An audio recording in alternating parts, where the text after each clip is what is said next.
Bonjour à toutes et à tous, je suis heureuse de vous retrouver aujourd'hui sur Champ TV pour l'ultime épisode de la chronique Clémentine en Champagne. En ce moment, nous sommes en plein cœur des fêtes de fin d'année. Noël, jour de l'an, joie, retrouvailles en famille rythment notre quotidien. D'où vient Noël? Pourquoi décorons-nous le sapin de Noël?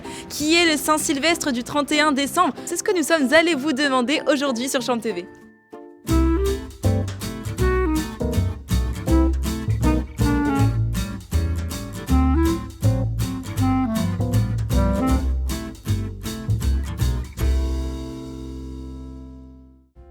Savez-vous d'où vient Noël et que célébrons-nous à Noël? Alors Noël est une fête religieuse et pour moi c'est la renaissance du Christ, non? Non, c'est pas ça. Non, si peut-être, je sais pas. Je sais pas, mais en tout cas ce qu'on célèbre, on se retrouve en famille, c'est un moment convivial, C'est ça. où on peut partager des bons moments, du coup c'est sympa. On connaît juste le Père Noël parce qu'on en parle énormément souvent, mais sinon on sait pas du tout d'où ça vient. Je crois que c'est pour fêter l'anniversaire de Jésus, un truc comme ça. Je sais que c'est religieux à la base, il me semble que c'est ça. Bah la naissance de Jésus déjà. Oui, c'est ça déjà, De base. Et savez-vous pourquoi nous décorons le sapin de Noël? J'en ai aucune idée, juste pour faire joli je pense, je sais pas. Alors là j'en ai aucune idée, moi c'est une tradition familiale comme dans toutes les familles. Pour que ce soit beau aussi. D'où c'est venu du coup cette tradition du Père Noël? Alors non, du tout, je connais pas du tout la légende, je sais juste que, selon la légende, c'est pour récompenser les enfants qui ont été sages toute l'année. Et justement, je sais pas d'où il vient le frérot. Non, franchement, je sais pas.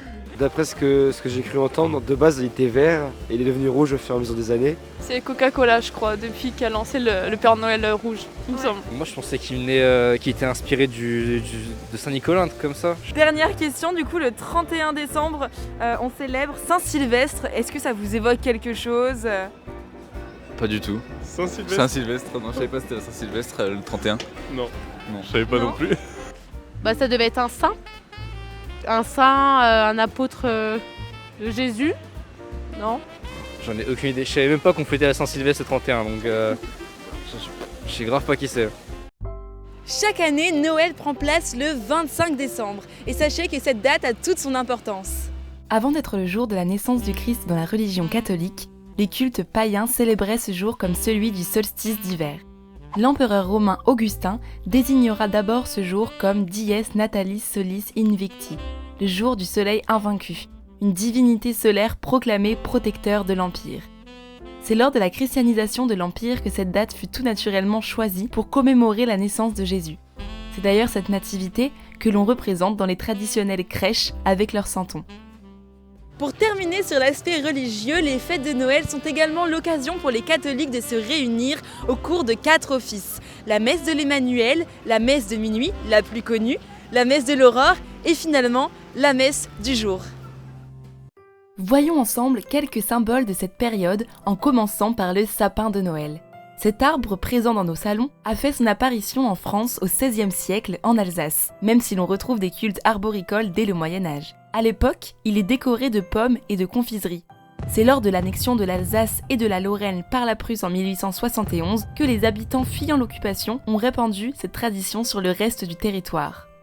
Ce qu'attendent petits et grands le jour de Noël se trouve d'ailleurs au pied du sapin de Noël, les cadeaux. Cette tradition d'ailleurs ne remonte pas d'hier puisque déjà à l'Antiquité, les Romains avaient tendance à s'offrir des fruits, du miel, des offrandes ou même de l'argent pour fêter le solstice d'hiver. Nous appelons cela les étrennes, du nom de la déesse de la santé et du bien-être, Strena. Au Moyen-Âge, ce sont les présents apportés par les rois mages au Christ qui tentent à poursuivre cette pratique. Mais ces cadeaux n'arrivent pas tout seuls dans les ménages. Ils sont apportés par le célèbre Père Noël. Mais savez-vous réellement qui est le Père Noël? Nicolas de Myre est un homme né dans la ville éponyme au IIIe siècle et réputé pour sa grande générosité.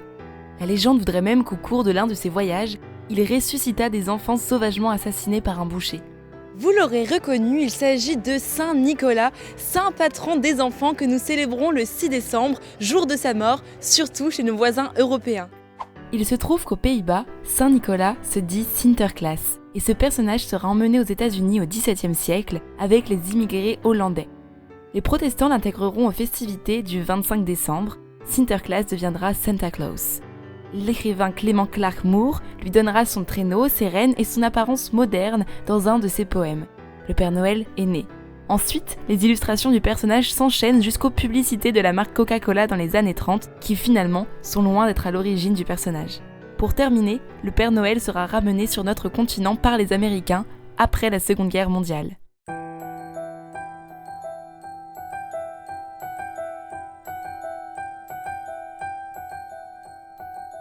Avant de terminer cet épisode, arrêtons-nous un instant sur le réveillon du Nouvel An, également appelé Saint-Sylvestre.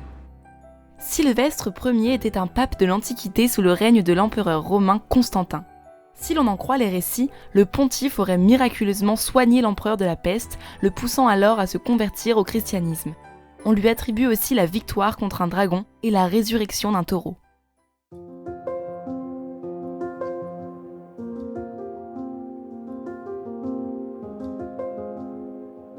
Nous espérons que cette chronique aura su vous divertir et vous en apprendre un peu plus sur notre région et ses traditions.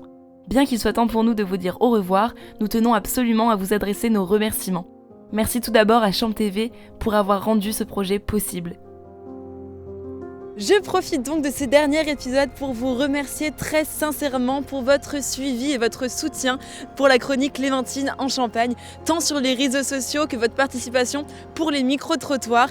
Merci infiniment et surtout, passez de très belles fêtes de fin d'année. À très bientôt sur Champ TV.